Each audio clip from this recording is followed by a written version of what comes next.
Item ಯಾವುದೇ ಇರಲಿ try ಮಾಡಿ ಆಚಿ ಚಿಕನ್ ಮಸಾಲಾ. ಆಚಿ ಚಿಕನ್ ಮಸಾಲಾ.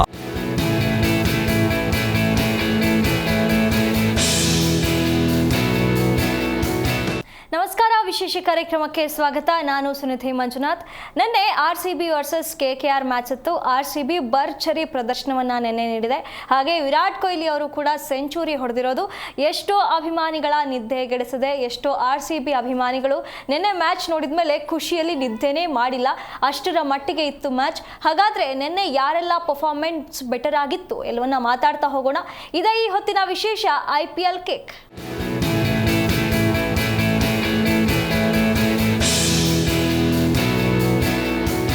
ನಿನ್ನೆ ನಡೆದ ಭರ್ಜರಿ ಮ್ಯಾಚ್ ಬಗ್ಗೆ ಮಾತಾಡೋದಕ್ಕೆ ಇವತ್ತು ನನ್ನ ಜೊತೆ ಇದ್ದಾರೆ ಮಲ್ಲಿಕಾರ್ಜುನ್ ಪಾಟೀಲ್ ಅವರು. ಅವರನ್ನ ಕಾರ್ಯಕ್ರಮಕ್ಕೆ ಸ್ವಾಗತಿಸೋಣ.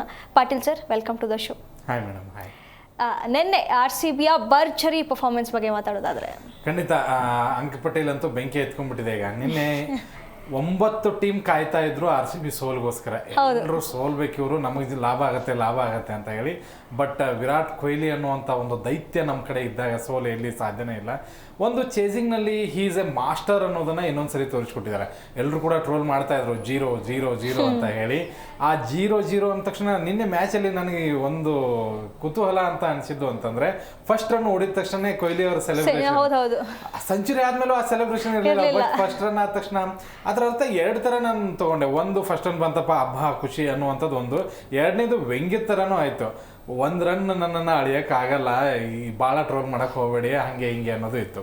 ಇನ್ನೊಂದು, ಈ ಕೋಲ್ಕತ್ತಾದವರು ಈ ಒಂದು ಸೀಸನ್ ಆರಂಭಕ್ಕೂ ಮುಂಚೆ ಒಂದು ಟ್ರೋಲ್ ಮಾಡ್ತಾರೆ, ರೆಡ್ ಲೈಟ್ ಸಿಗ್ನಲ್ ಅಲ್ಲಿ 49 ಅಂತ ಒಂದು ಟ್ರೋಲ್ ಮಾಡ್ತಾರೆ. ಈಗ ಅದಕ್ಕೆ ವಾಪಸ್ ಕೊಟ್ಟಿದೆ ನಮ್ಮ RCB. 2 ಮ್ಯಾಚನ್ನು ಈ ಸರಿ ಸೋಲಿಸಿದೆ. ಅದ್ರ ಜೊತೆಗೆ ಟ್ವಿಟರಲ್ಲೂ ಒಂದು ಕೊಟ್ಟಿದೆ, ಈ ಸರಿ ನಿಮ್ಮ ಕೈಲಿ ಆಗಲಿಲ್ಲ, ನೆಕ್ಸ್ಟ್ ಟೈಮ್ ಏನಾದರೂ ಇದನ್ನ ಮಾಡಿ ಅಂತ. ಮತ್ತು ಇನ್ನೊಂದು ಟ್ರೋಲು ಮಾಡಿದೆ, ಅದೇ ರೆಡ್ ಸಿಗ್ನಲ್ ಅಲ್ಲಿ ಆ ರೆಡ್ ಲೈಟ್ ಇತ್ತಲ್ಲ ಅದನ್ನ ಗ್ರೀನ್ ತಗೊಂಡು RCB ವಿನ್ ಅಂತಾನು ಹಾಕೊಂಡಿದೆ. ನೋಡಿ, ಟಕ್ಕರ್ ಕೊಡಬೇಕು ಅಂತಂದ್ರೆ ನಾವು ಹಿಂಗೆ ಕೊಡೋದು. ನಮ್ಗೆ ಕೊಹ್ಲಿ ಒಂದು ಮಾತು ಹೇಳ್ತಾರೆ, ನೀವು ಏನಾದ್ರೂ ಕೊಡೋದಿದ್ರೆ ವಾಪಸ್ ತಗೊಳ್ಳೋದಕ್ಕೂ ರೆಡಿ ಇರಿ ಅಂತ ಹೇಳಿ. ಈ ವಾಪಸ್ ತಗೊಂಡಿದ್ದಾರೆ KKR. ಬಟ್ ನಿನ್ನೆ ಮ್ಯಾಚ್ ಬಗ್ಗೆ ಹೇಳೋದ್ರೆ ಖಂಡಿತವಾಗ್ಲು ಆ 2 ಕ್ರೂಷಿಯಲ್ ಪಾಯಿಂಟ್ಸ್ ಇದೆಯಲ್ಲ, ತುಂಬಾ RCB, ನೀವು ಆರಂಭದಲ್ಲೇ ಹೇಳಿದ್ರಿ RCB ಫ್ಯಾನ್ಸ್ ನೆಮ್ಮದಿಯಾಗಿ ನಿದ್ದೆ ಮಾಡಿದ್ದಾರೆ ಅಂತ.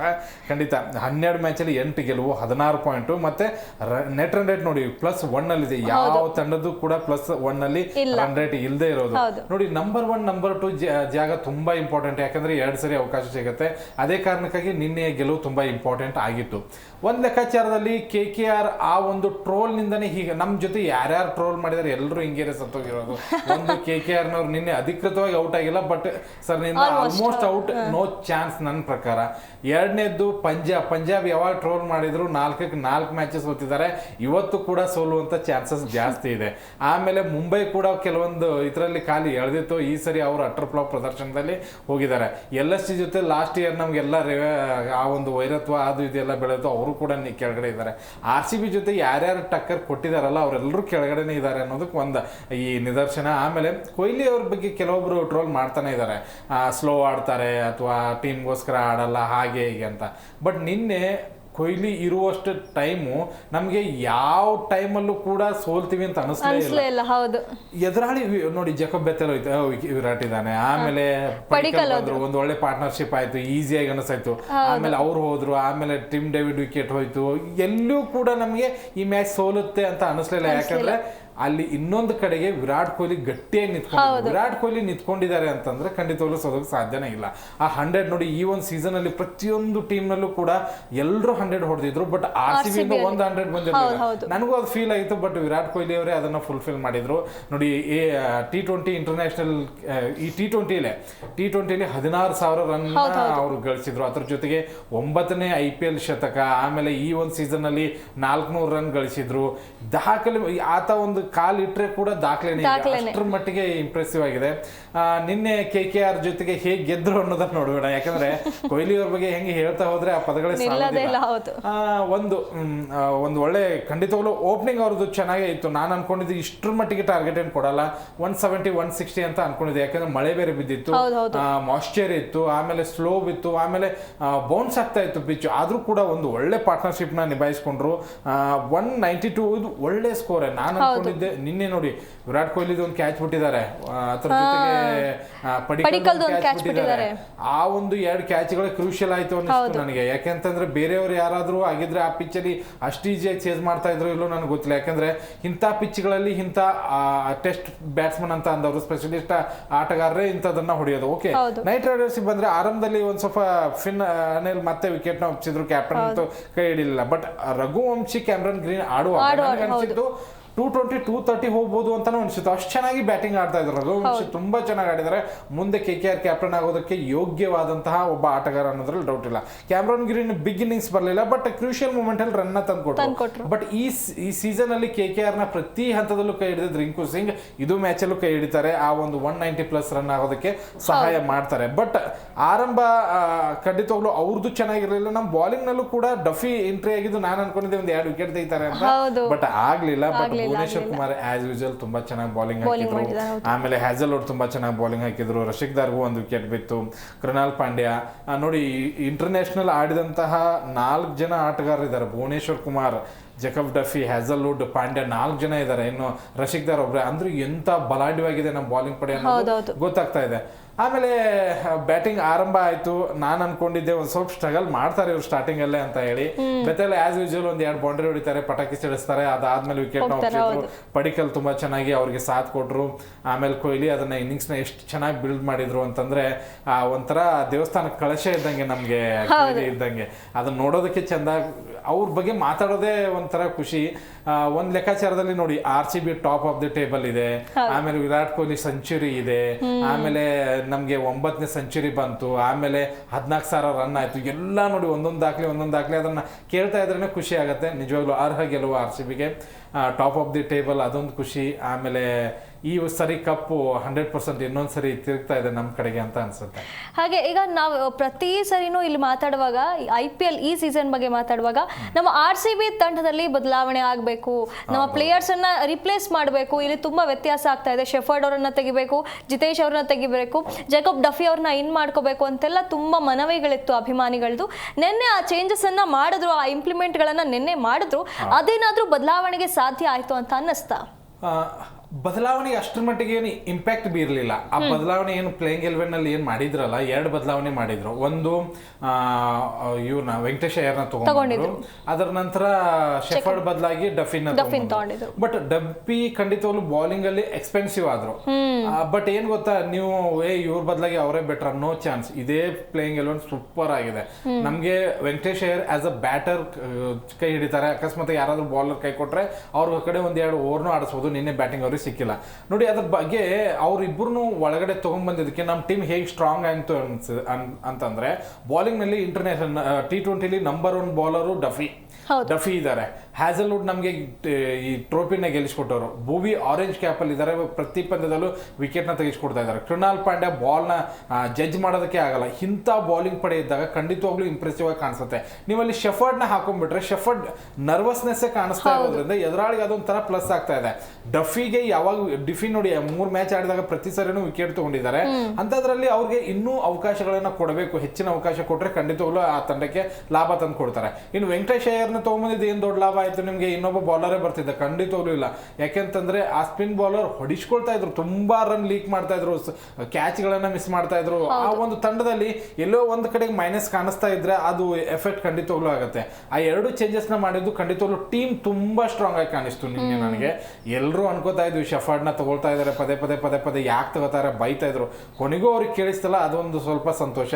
ಜಿತೇಶ್ ಶರ್ಮನ ನಾವು ಖಂಡಿತವಾಗ್ಲೂ ತೆಗೆಯೋದಕ್ಕಾಗಲ್ಲ, ಯಾಕಂದ್ರೆ ಒಳ್ಳೆ ವಿಕೆಟ್ ಕೀಪರ್. ಮತ್ತೆ ಲಾಸ್ಟ್ ನಿಮ್ಗೆ ಫಿನಿಶಿಂಗ್ ಹಂತದಲ್ಲಿ 2-3 ಸರಿ ಎಡವಿದಾರೆ, ಇಲ್ಲ ಅನ್ನಲ್ಲ. ಬಟ್ ಆತನ ಮೇಲೆ ನಂಬಿಕೆ ಇರ್ಬೋದು.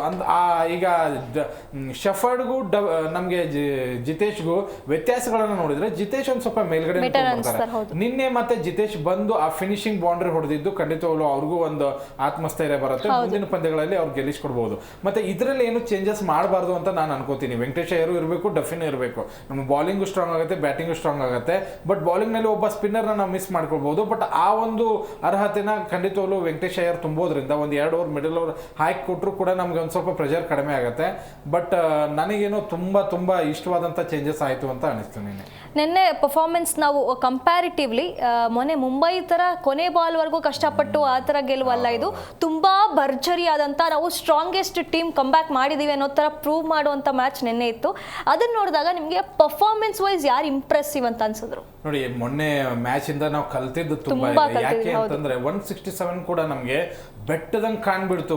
ವಿರಾಟ್ ಕೊಹ್ಲಿ ಹೋದ್ಬಿಟ್ರೆ ಮ್ಯಾಚ್ ಹೋಯ್ತು ಅನ್ನೋಂಥ ಲೆಕ್ಕಕ್ಕೆ ನಾವು ಇಷ್ಟು ದಿವಸ ಮಾತಾಡಿದ್ವಿ. ವಿರಾಟ್ ಕೊಹ್ಲಿ ಹೋದ್ರೂ ಕೂಡ ನಮ್ಮನ್ನ ಕೈ ಹಿಡಿಯೋರು ತುಂಬಾ ಜನ ಇದ್ದಾರೆ. ಯಾಕೆಂದ್ರೆ ಟೀಮ್ ಡೇವಿಡ್ ಅಂತ ಫಾರ್ಮ್ ನಲ್ಲಿ ಇದ್ರು, ಪಡಿಕಲ್ ತುಂಬಾ ಚೆನ್ನಾಗಿ ಆಡ್ತಾ ಇದ್ರು, ಆಮೇಲೆ ನಮ್ಗೆ ಪಟಿದಾರ್ ತುಂಬಾ ಚೆನ್ನಾಗಿ ಕೈ ಹಿಡಿತಾ ಇದ್ರು ಮಿಡ್ಲ್ ಆರ್ಡರ್ ನಲ್ಲಿ.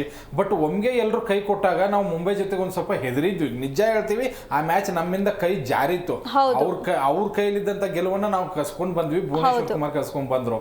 ಬಟ್ ಅದರಿಂದ ಕಲ್ತಂತ ಪಾಠ ಏನಿದೆ ಅಂತಂದ್ರೆ KKR ಜೊತೆಗೆ ಸುಲಭವಾಗಿ ಗೆದ್ವಿ. ಹೇಗೆ ಗೆದ್ವಿ ಅಂತಂದ್ರೆ ಚಿಕ್ಕ ಮಕ್ಕಳ ಜೊತೆ ಆಡ್ತಾ ಇರುವಾಗ ಏನೋ ಒಂದ್ ಬಾಲಿಗೆ ಹತ್ರ ನೋಡಿದಾಗ್ಲೂ ನಾವು ಗೆದ್ಕೊಂಡ್ ಬಂದ್ವಿ ಅನ್ನೋ ತರ, ಈಸಿ ಬಿಡು ಇವ್ರನ್ನ ಹೊಡೆಯೋದು ಅನ್ನೋ ತರ ಫೀಲ್ ಆಯ್ತು ನಿನ್ನೆ.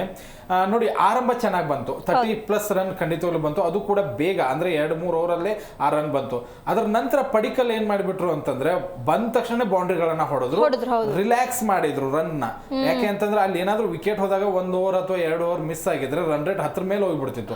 ಬಟ್ ಪಡಿಕಲ್ ಅದಕ್ಕೆ ಅವಕಾಶ ಕೊಡ್ಲಿಲ್ಲ, ತುಂಬಾ ಚೆನ್ನಾಗಿ ಬೌಂಡ್ರಿಗಳನ್ನ ಹೊಡೆದ್ರು. ನಿನ್ನೆ ಅವ್ರು 6 ಹೊಡೆದಿಲ್ಲ, ಅದೇ ಒಂಥರ ಆಶ್ಚರ್ಯ ನನಗೆ. ಬಟ್ ಬೌಂಡ್ರಿ ಮೇಲೆ ಬೌಂಡ್ರಿ ಹೊಡೆದ್ರು, ತುಂಬಾ ಚೆನ್ನಾಗಿ ರನ್ ನ ಕಲೆ ಹಾಕಿದ್ರು, ಪಾರ್ಟ್ನರ್ಶಿಪ್ ನ ಬಿಲ್ಡ್ ಮಾಡಿದ್ರು. 39 ರನ್ ಕೊಡುಗೆ ಅವರು ತುಂಬಾ ಇಂಪಾರ್ಟೆಂಟ್ ಇತ್ತು. ಇನ್ನೊಂದು ಕಡೆಗೆ ವಿರಾಟ್ ಕೊಹ್ಲಿ ಎಂದಿನಂತೆ ಅಂದ್ರೆ ಈ ಹಳೆ 16 ಸೀಸನ್ 17 ಸೀಸನ್ ಏನು ಆಡಿದಾರಲ್ಲ, ಆ ರನ್ ರೇಟ್ ಸ್ಟ್ರೈಕ್ ರೇಟ್ಗೂ ಈ ಸ್ಟ್ರೈಕ್ ರೇಟ್ಗೂ ತುಂಬಾ ವ್ಯತ್ಯಾಸ. ಹೆಂಗೆ ರಿಲ್ಯಾಕ್ಸಿಂಗ್ ಆಗಿದ್ದಾರೆ ಅಂತಂದ್ರೆ, ನನಗೆ ನಿನ್ನೆ ಕೊಹ್ಲಿ ಪ್ರತಿಯೊಂದು ಬೌಂಡ್ರಿಗಳನ್ನ ಕೂಡ ಮುಂದೆ ಹೋಗಿ ಹೊಡಿತಾ ಇದ್ರು. ಅಂದ್ರೆ ಪ್ರತಿ ಸರಿ ಏನೋ ಲಾಸ್ಟ್ಗೆ ನೋಡೋಣ ಸಿಂಗಲ್ಸ್ ಡಬಲ್ ತಗೊಳ್ಳೋಣ ಅನ್ನುವಂಥ ಲೆಕ್ಕಾಚಾರದಲ್ಲ. ಈ ಸರಿ ಇಲ್ಲ, ಪ್ರತಿ ಸರಿನೂ ಬೌಂಡ್ರಿ ಹೊಡಿತಾನೆ ಹೋದ್ರು.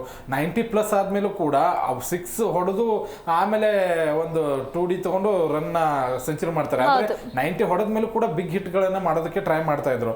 ಆಮೇಲೆ ಎಲ್ಲೂ ಕೂಡ ನನಗೆ ಟೀಮ್ ಡೇವಿಡ್ ಔಟ್ ಆಗಿದ್ ಬೇಜಾರೇನಾಗಲಿಲ್ಲ. ತುಂಬಾ ಒಳ್ಳೆ ಕ್ಯಾಚ್, ಮನೀಶ್ ಪಾಂಡೆ ಎಂತ ಕ್ಯಾಚ್ ಹಿಡಿದ್ರು, ಅದು ನಮ್ಮ ಕನ್ನಡಿಗ ಒಳ್ಳೆ ಕ್ಯಾಚು, ಪಾಯಿಂಟ್ ಅಲ್ಲಿ ಸೂಪರ್ ಆಗಿ ಹಿಡಿದ್ರು.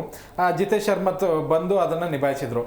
ಚೇಸ್ ಈಸಿ ಆಯಿತು. ಏನಕ್ಕೆ ಅಂತಂದ್ರೆ ಕೊಹ್ಲಿ ಇದ್ರು ಅನ್ನುವಂಥ ಕಾರಣಕ್ಕಾಗಿ. ಬಟ್ ನಾವು ಕೊಹ್ಲಿನ ಬಿಟ್ಟು ಕೂಡ ಆ ತಂಡ ಗೆಲ್ಲುವಂಥ ಸಾಮರ್ಥ್ಯವನ್ನ ಇಟ್ಕೋಬೇಕು. ಈಗ ಟೀಮ್ ಡೇವಿಡ್ ಮತ್ತೆ ಪಟಿದಾರ್ಗೆ ಇದೊಂದು ವಾರ್ನಿಂಗ್. ಯಾಕಂದ್ರೆ 2-3 ಮ್ಯಾಚಲ್ಲಿ ಫೇಲ್ ಆಗಿದ್ದಾರೆ, ಕೈ ಹಿಡಿದಿಲ್ಲ.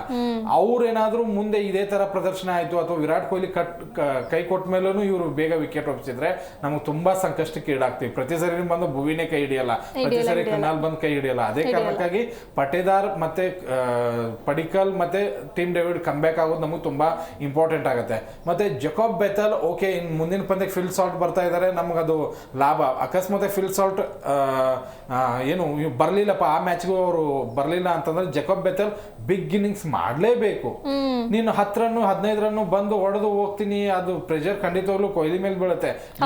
ಕೊಹ್ಲಿ ಪ್ರೆಷರ್ ತಗೊಂಡಿಲ್ಲ, ಒಳ್ಳೇದು. ಅಕಸ್ಮಾತ್ ಆಗಿ ಇಂಥವರೆಲ್ಲ ಬೇಗ ವಿಕೆಟ್ ಹೋದ್ರೆ 190+ ಚೇಂಜ್ ಮಾಡೋದು ಕಷ್ಟ ಆಗುತ್ತೆ.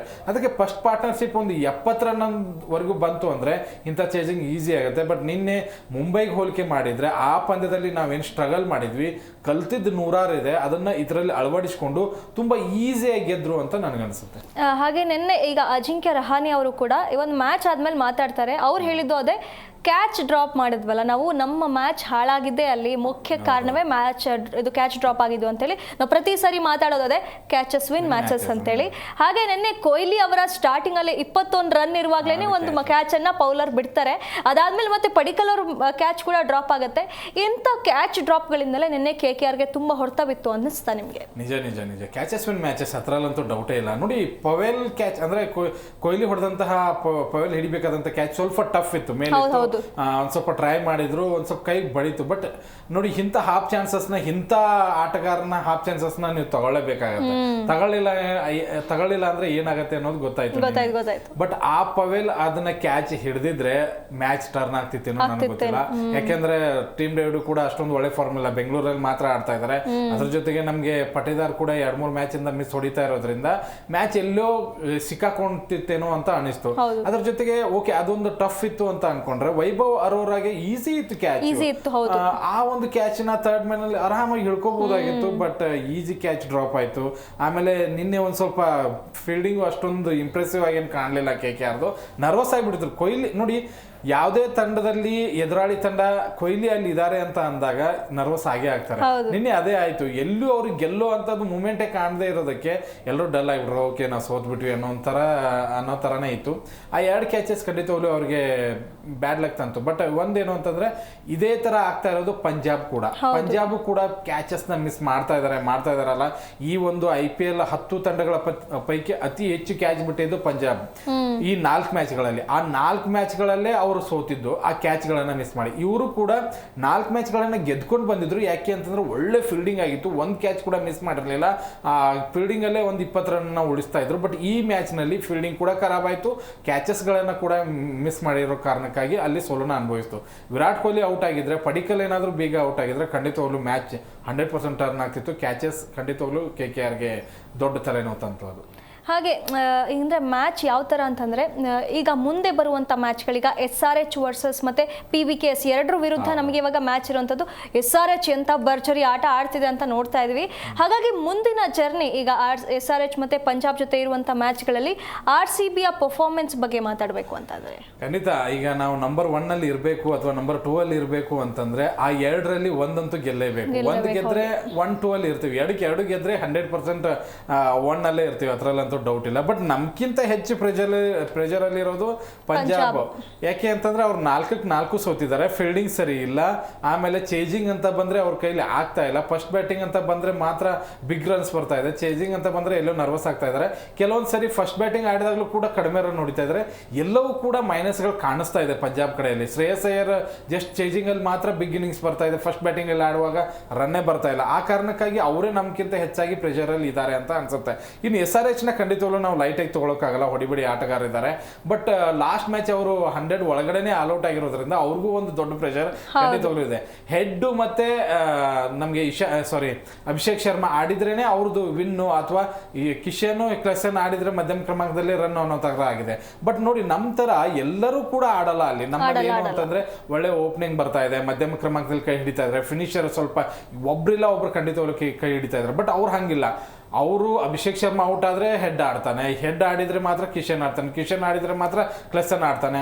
ಆಡಿದಾಗ ಎಲ್ಲರೂ ಆಡ್ತಾರೆ, ಆಡ್ಲಿಲ್ಲ ಅಂದ್ರೆ ಎಲ್ಲರೂ ಕೈ ಕೊಡ್ತಾರೆ. ಹಿಂಗೆ ಒಂಥರ ಇದು ಟುಸ್ ಪಟಾಕಿ ಅಂತಾರಲ್ಲ, ಹಾಗೆ ಒಂದ್ಸಲ ಬ್ಲಾಸ್ಟ್ ಆಯ್ತು ಅಂದ್ರೆ ಗರ್ನಲ್ಲು, ಇಲ್ಲ ಅಂತಂದ್ರೆ ಟುಸ್ ಪಟಾಕಿ ತರ ಆ ಒಂದು ತಂಡ ಆಗಿರೋದ್ರಿಂದ ಅವ್ರ ಮೇಲೆ ಖಂಡಿತವಾಗ್ಲೂ ಒಂದು ಪ್ರೆಷರ್ ನಮಗೂ ಇದೆ. ಯಾಕೆಂದ್ರೆ ಹೊಡಿಬಡಿ ದಾಂಡಿಗ್ರೆ ಇರೋದ್ರಿಂದ ಒಬ್ಬ ಕ್ಲಿಕ್ ಆಗಬಾರ್ದು ಅನ್ನೋದನ್ನ ನೋಡ್ಬೇಕು. 4 ಬ್ಯಾಟ್ಸ್ಮನ್ಸ್ ತುಂಬಾ ಡೇಂಜರಸ್ ಆಗಿದ್ದಾರೆ. ಬಟ್ ನಮ್ಮ ಬ್ಯಾಟಿಂಗ್ ಈಗಿನ ಲೈನಪ್ ಅಥವಾ ಈಗಿನ ಫಾರ್ಮ್ ಅಥವಾ ನಂಬರ್ 1 ನಲ್ಲಿ ಇದೀವಿ ಅನ್ನುವಂತ ಆ ಒಂದು ಆತ್ಮಸ್ಥೈರ್ಯ ಮತ್ತೆ ಡ್ರೆಸ್ಸಿಂಗ್ ರೂಮ್ ನಲ್ಲಿ ಇರುವಂತಹ ಒಂದು ಪಾಸಿಟಿವ್ ವೈಬ್ ಏನಿದೆಯಲ್ಲ, ಖಂಡಿತವಾಗ್ಲೂ ಎಂಥದ್ದೇ ತಂಡವನ್ನ ಕೂಡ ನಾವು ಸೋಲಿಸಬಹುದು ಅನ್ನುವಂತ ಇಂಟೆನ್ಷನ್ ಅಲ್ಲಿ ಇರ್ತೀವಿ. ಬಟ್ ಪಂಜಾಬ್ಗೆ ಈಗ ಇವತ್ತಿನ ಪಂದ್ಯ ಇದೆ, ಇವತ್ತು ಮುಂಬೈ ವರ್ಸಸ್ ಪಂಜಾಬ್. ಇವತ್ತೇನಾದ್ರೂ ಸೋತ್ರೆ ನಮ್ ಜೊತೆಗೆ ಇನ್ನೂ ಕಂಗಾಲಾಗೆ ಬರೋದು. ಅವರು ಬಹಳ ಪ್ರೆಷರ್ ಅಲ್ಲಿ ಬರ್ತಾರೆ. ಯಾಕಂದ್ರೆ ಗೆಲ್ಲೇಬೇಕು, ಪ್ಲೇ ಆಫ್ ಹೋಗ್ತೀವಿ ಇಲ್ಲೋ ಅನ್ನುವಂಥದ್ದು ಕೂಡ ಕನ್ಫರ್ಮ್ ಆಗಲ್ಲ. ಅದೇ ಕಾರಣಕ್ಕಾಗಿ ಇವತ್ತು ಅವ್ರು ಸೋಲಿ ಅಂತಾನೆ ಬೇಡ್ಕೋತೀನಿ. ಇವತ್ತೇನಾದ್ರೂ ಪಂಜಾಬ್ ಸೋತ್ರೆ ನಮ್ಮ ಮೇಲೂ ಪ್ರೆಷರ್ ಬರ್ತಾರೆ, ಅಲ್ಲಿಯೂ ಸೋಲ್ತಾರೆ. ಆಮೇಲೆ SRH ಕೂಡ ನಾವು ಹೊಡಿತೀವಿ. ನಂಬರ್ 1 ಪಟ್ಟದಲ್ಲಿ ಅಥವಾ ನಂಬರ್ 2 ಅಲ್ಲಿ ಅಂತೂ ಖಂಡಿತವಾಗ್ಲೂ RCB ಇರುತ್ತೆ, ನೋ ಡೌಟ್ ಹತ್ರ. ಹಾಗೆ ಇವಾಗ KKR ನಿನ್ನೆ ಕೂಡ ಸೋತ್ ಬಿಟ್ಟಿದೆ, ಕಂಟಿನ್ಯೂಸ್ ಆಗಿ ಗೆದ್ಕೊಂಡ್ ಬಂದಿತ್ತು. ಇನ್ನೇನು ಪ್ಲೇ ಆಫ್ಗೆ ಬಂದೇ ಬಿಡತ್ತೇನೋ ಅನ್ನೋ ಮಟ್ಟದಲ್ಲಿ ಭರ್ಜರಿಯಾಗಿ ಆಡ್ತಾ ಇತ್ತು. ಆದ್ರೆ ನಿನ್ನೆ RCB ಆ ಒಂದು ಲೈವ್ ಅನ್ನ ಕಟ್ ಹಾಕಿದೆ ಅಂತಾನೆ ಹೇಳ್ಬೋದು. ಹಾಗಾದ್ರೆ ಮುಂದೆ ಪ್ಲೇ ಆಫ್ ಜರ್ನಿ KKRಗೆ ಎಷ್ಟು ಕಷ್ಟ ಅನ್ಸುತ್ತೆ? ಇಲ್ಲ, ಅವ್ರು ಪ್ಯಾಕ್ ಮಾಡೋದು ಒಳ್ಳೇದು. ಪ್ಯಾಕ್ ಮಾಡಿ ಸುಮ್ಮನೆ ಆಟಕ್ಕುಂಟು ಲೆಕ್ಕಕ್ಕಿಲ್ಲ ಅನ್ನೋ ತರ 2 ಮ್ಯಾಚ್ ಆಡ್ಬೇಕು. ಯಾಕೆಂದ್ರೆ ನಾನು ಟಾಪ್ 6 ಅಷ್ಟೇ ಹೋಗ್ತೀನಿ. ಯಾಕೆಂದ್ರೆ RCB, GT, SRH, Punjab, CSK, RR ಇದ್ರಲ್ಲಿ ಮಾತ್ರ ಕಾಂಪಿಟೇಷನ್ ಇದೆ. DC, KKR, MI, LSG ಇದ್ರದ್ದು ಆಟ ಮುಗಿದಿದೆ. ಇಲ್ಲಿ ಈಗೇನಂತಂದ್ರೆ ಇನ್ನು 2 ಮ್ಯಾಚ್ ಇದೆ. 14 ಪಾಯಿಂಟ್ ಆಗುತ್ತೆ DCದು. KKRದು 15 ಪಾಯಿಂಟ್ ಆಗುತ್ತೆ. ಇಲ್ಲಿ 16-17 ಕಾಂಪಿಟೇಷನ್ ನಡೀತಾ ಇರೋದ್ರಿಂದ ಖಂಡಿತವಾಗ್ಲೂ KKRಗೂ ಚಾನ್ಸ್ ಇಲ್ಲ, DCಗೂ ಚಾನ್ಸ್ ಇಲ್ಲ. RRಗೆ CSKಗೆ 5-6ನೇ ಸ್ಥಾನದಲ್ಲಿ ಇದ್ರೂ ಕೂಡ ಇನ್ನೊಂದು ಸ್ವಲ್ಪ ಚಾನ್ಸ್ ಇದೆ. ಹೇಗೆ ಅಂದ್ರೆ ಪಂಜಾಬ್ ಸೋಲ್ಬೇಕು, SRH ಸೋಲ್ಬೇಕು ಅನ್ನುವಂಥ ಲೆಕ್ಕಾಚಾರದೊಂದಿಗೆ ಅವ್ರಿಗೆ ಚಾನ್ಸಸ್ ಇದೆ. KKR ನೋಡಿ 4-4 ಗೆದ್ರು. ಯಾರ ಜೊತೆ ಗೆದ್ರು ಅನ್ನೋದನ್ನ ನೋಡಿದ್ರೆ RR ಜೊತೆಗೆ. RR ಯಾಕೋ ಇಲ್ಲಿಗೆ ಒಂದ್ ಸ್ವಲ್ಪ ಉಲ್ಟಾ ಹೊಡಿತಾ, ಯಾಕಂದ್ರೆ ಸೂರ್ಯವಂಶಿ ಮೇಲೆನೆ ಅವ್ರದ್ದು ಎಲ್ಲ ಗ್ರಹಣ. LSGಗೆ ಅವರಂತೂ ಈ ಸೀಸನ್ ಅಲ್ಲ ಇನ್ನು 10 ಸೀಸನ್ ಆದ್ರೂ ಗೆಲ್ಲಲ್ಲ ಅನ್ನೋ ತರ ಆಡ್ತಾ ಇದ್ದಾರೆ. SRH ಜೊತೆಗೆ ಗೆದ್ದಿದ್ದು ಅದು ಶಾಕ್ ಆಗಿತ್ತು ನನಗೆ. DC ಅಷ್ಟರ ಮಟ್ಟಿಗೆ ಏನು ಒಳ್ಳೆ ಪರ್ಫಾರ್ಮೆನ್ಸ್ ಕೊಟ್ಟಿರಲಿಲ್ಲ. ಈ ಲೋ ಟೀಮ್ ಜೊತೆಗೆ ಗೆದ್ದು ನಾನು ಪ್ಲೇ ಆಫ್ ಹೋಗ್ತೀನಿ ಅನ್ನೋಂಥ ಕನಸಲ್ಲಿ ಖಂಡಿತವಾಗ್ಲೂ ಇದ್ರು. ಬಟ್ RCB ಅದಕ್ಕೆ ಟ್ರೋಲ್ ಮಾಡಿದ್ದಕ್ಕೂ ಹೊಡೆದಿದ್ದಾರೆ. ಆಮೇಲೆ ನಾವೇ ಗ್ರೇಟು ಅಥವಾ ನಮ್ಮಲ್ಲಿ ಒಳ್ಳೆ ಸ್ಪಿನ್ನರ್ಸ್ ಇದ್ದಾರೆ, ಆ ಸ್ಪಿನ್ನರು ಈ ಸ್ಪಿನ್ನರು ಅನ್ನುವಂಥ ಒಂದು ಲೆಕ್ಕಕ್ಕೆ ಮೆರೆದು ಆ 49 ಟ್ರೋಲ್ ಮಾಡಿದಾರಲ್ಲ ಅದಕ್ಕೂ ಹೊಡೆದಿದ್ದಾರೆ. ನನಗನ್ಸಿದ ಮಟ್ಟಿಗೆ KKR ಜರ್ನಿ ಮುಕ್ತಾಯ ಆಗಿದೆ. ಆಟಕ್ಕುಂಟು ಲೆಕ್ಕಕ್ಕಿಲ್ಲ ಅನ್ನೋ ಥರ 2 ಮ್ಯಾಚ್ ಹೋಗಬೇಕು. ಬಟ್ ಹೋಗೋಕ್ಕಿಂತ ಮುಂಚೆ ಯಾರನ್ನ ಕರ್ಕೊಂಡು ಹೋಗ್ತಾರೆ ಅದನ್ನ ಇಂಪಾರ್ಟೆಂಟ್ ಆಗುತ್ತೆ. ಹಾಗೆ ಈಗ ಟೀಮ್ ಚೇಂಜಸ್ ಆಯಿತು, ಫೈನಲ್ ಆಗಿ ಈಗ ಒಂದು ಟೀಮ್ ಆಗಿದೆ. ಮುಂದಿನ ಜರ್ನಿಯಲ್ಲಿ ಹೋಗಬೇಕು ಅಂತಂದರೆ ಇದೇ ಟೀಮನ್ನು ಕಂಟಿನ್ಯೂ ಮಾಡಬೇಕಾ ಅಥವಾ ಬೇರೆ ಏನಾದರೂ ಸ್ವಲ್ಪ ಚೇಂಜಸ್ ಮಾಡಬೇಕು ಅಂತಂದರೆ? ನಿನ್ನೆ ಇದನ್ನೇ ಕೇಳಿದ್ರು ಪಟಿದಾರ್ಗೆ ಅಲ್ಲಿ ಒಂದು ಕ್ವಶನ್ ಕೇಳಿದ್ರು ಮ್ಯಾಚ್ ಮುಗಿದ್ಮೇಲೆ, ಇದು ಸೀಸನ್ಗೆ ಅಂದ್ರೆ ಈ ಒಂದು ವಾತಾವರಣ ತಕ್ಕಂಗೆ ನೀವು ಟೀಮ್ನ ಚೇಂಜ್ ಮಾಡಿದೀರಾ ಇಲ್ಲ ಇದೇ 11ನ ಮುಂದೆ ಕೂಡ ಆಡಿಸ್ತೀರಾ ಅಂತ ಹೇಳಿ. ಬಟ್ ಪಟಿದಾರ್ ಹೇಳಿದ್ ನನಗೊಂಥರ ಶಾಕ್ ಆಗಿಬಿಡ್ತು. ಏನು ಅಂತಂದ್ರೆ ಇಲ್ಲ ಇವತ್ತಿನ ಮೂವ್ಮೆಂಟ್ಗೆ ಅಂದ್ರೆ ಇವತ್ತಿನ ವಾತಾವರಣಕ್ಕೆ ನಾನು ನೋಡ್ಕೊಂಡು ಟೀಮ್ನ ಚೇಂಜ್ ಮಾಡಿದೀವಿ, ಮುಂದಿನ ಹಂತಕ್ಕೆ ಅಲ್ಲ ಅಂತ. ಬಟ್ ಟೀಮ್ನ ನೋಡಿದ್ರೆ ಸ್ಟ್ರಾಂಗ್ ಆಗಿ ಕಾಣಿಸ್ತಾ ಇದೆ, ದಯವಿಟ್ಟು ಇದನ್ನ ಚೇಂಜ್ ಮಾಡಬೇಡಿ.